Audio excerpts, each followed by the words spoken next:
Supreme court में बिहार में SIR से जुड़े मामले पर सुनवाई हुई। इस दौरान चुनाव आयोग ने सुप्रीम कोर्ट में कहा कि बिहार की संशोधित मतदाता सूची में किसी मतदाता को शामिल करने के उद्देश्य से व्यक्ति की पहचान स्थापित करने के लिए आधार कार्ड को भी ध्यान में रखा जाएगा। शीर्ष अदालत ने स्पष्ट किया कि आधार को केवल पहचान के प्रमाण के रूप में माना जाना चाहिए, नागरिकता के प्रमाण के रूप में नहीं। सुप्रीम कोर्ट ने अपने आदेश में कहा कि आधार कार्ड को 12वें दस्तावेज के रूप में माना जाना चाहिए।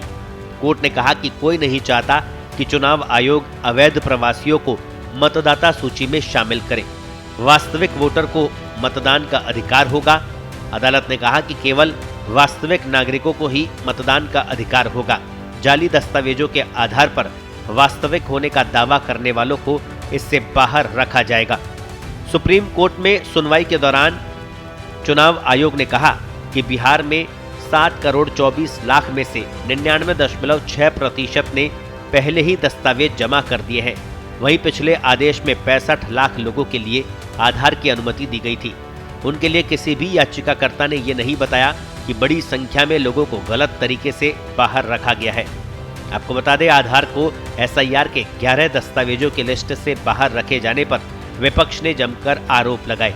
विपक्ष का दावा है कि आधार को एसआईआर प्रक्रिया को वोटर लिस्ट की सफाई बनाने के लिए बाहर रखा गया है, जिससे भाजपा को मदद मिलेगी। चुनाव आयोग ने 18 अगस्त को 65 लाख लोगों के नाम जारी किए थे। इन लोगों को एसआईआर प्रक्रिया के तहत प्रकाशित मसौदा वोटर लिस्ट से हटा दिया गया था। बिहार में एसआईआर को लेकर विपक्ष लगातार केंद्र सरकार पर हमला बोल रहा है। मानसून सत्र के दौरान एसआईआर को लेकर विपक्ष ने सड़क से लेकर संसद तक जमकर प्रदर्शन किया। हालांकि सत्र के दौरान इस मुद्दे पर चर्चा नहीं हो पाई थी। अब शीर्ष अदालत ने चुनाव आयोग को आधार कार्ड को 12वें दस्तावेज के रूप में मानने के आदेश दिए हैं। ब्यूरो रिपोर्ट, पत्रिका। देश दुनिया की ताजा खबरें और वीडियोस के लिए अभी डाउनलोड करें पत्रिका ऐप।